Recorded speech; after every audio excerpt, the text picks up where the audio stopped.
3. Hola, Dios les bendiga, les habla el pastor Omar Duarte Pérez del Ministerio Ríos de Agua Viva y Radio Maranata, para felicitarles por su aniversario del Ministerio Internacional Embajadores de Dios. Bendiciones de Dios de los cielos, adelante, no se detenga. Toda la comunidad del barrio Yuri Ordóñez, también la saludamos, allá en el puente El Amor, sobre la carretera, a toda esa comunidad les deseamos bendiciones, no se suelten de la mano de Dios, mantengan en la sintonía de la emisora, en primer lugar, Radio Maranata, y juntos vamos a ganar a Tipitapa para Jesucristo. Saludos al pastor Johnny Mendoza, mi hermano Salomón Lezama, siervo del Señor, y a los misioneros pastores Raúl Garquín, Gustavo Díaz, Ricardo Membreño y Beth Membreño.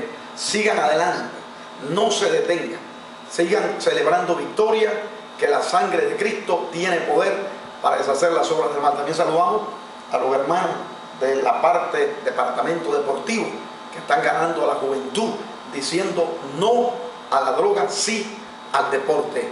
En Cristo Jesús vamos a ganar a Nicaragua y la iglesia es la sal de la tierra, la luz del mundo, para ganar a nuestra juventud para Jesucristo. Felicidades, que el Señor les bendiga.